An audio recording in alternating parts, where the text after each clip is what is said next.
Hello, this is Alessandrina with Dexter and Alessandrina. And today I wanted to share with you a process to help you essentially no longer be stuck doing the things that you don't want to do. So that can be a process of whether we're procrastinating or whether we have just apathy and we're not feeling very engaged or motivated to do something, or whether we are in a process of addiction. It can be very important to understand how to go about dismantling that which we're doing that we don't want to be doing.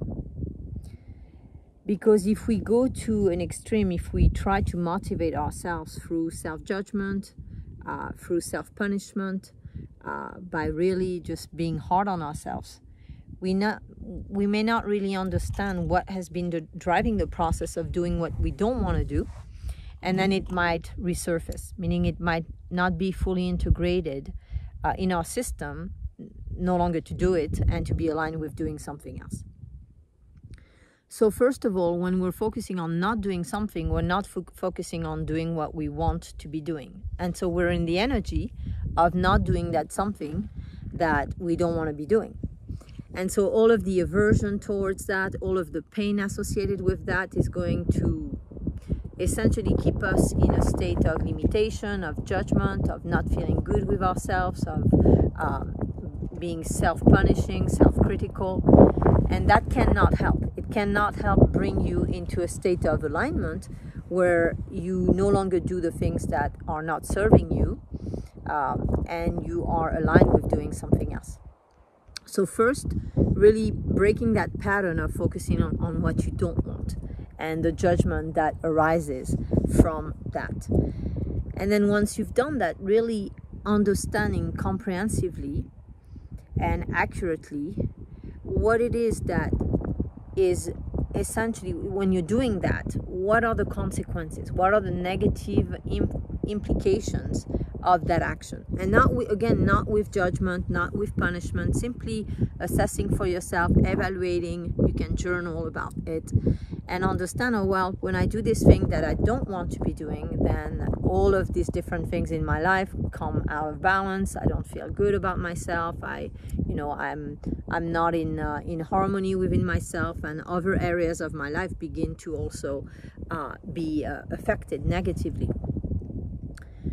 Now, once you've done that and you realize that focusing on what you don't want is also not helpful, if you go through a process of forgiving yourself for having done it in the past, or if you're still doing it, even if it was just a second ago, it's still the past, meaning that you have in every instant the opportunity to change, to do something new. So when you forgive yourself for the past, including up until this present moment, having done it, then it gives you space. It allows for that energy to be liberated, and for all the pain of the past associated with having done this to be cleared, to be released from your system. So we have different methods on our YouTube channel that essentially would help you, would guide you through a process of self-forgiveness.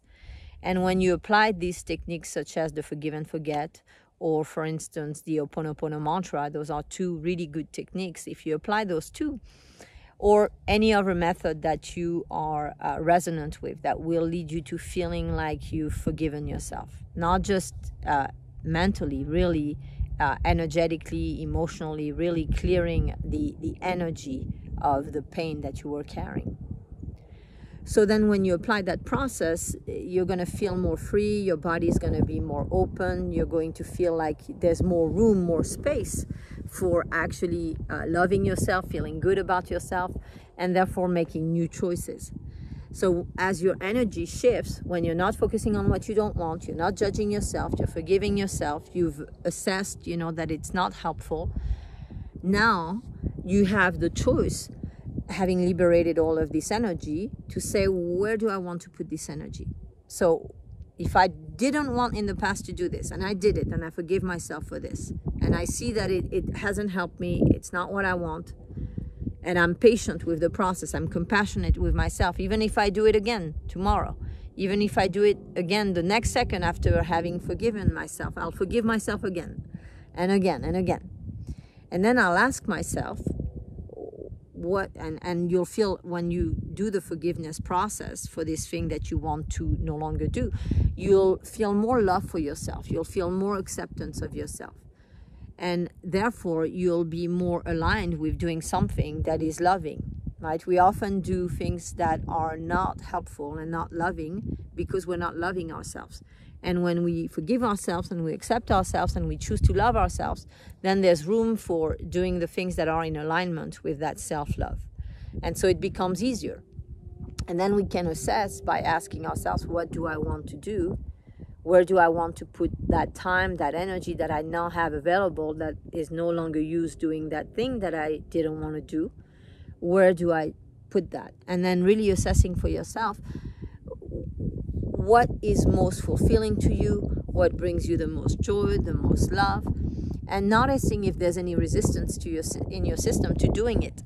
And the resistance would mean that there's still pain, there's still self-judgment, there's still recordings from the past about what you did, and you're not loving yourself fully. And so it can be more difficult to then do the things that are a reflection of self-love.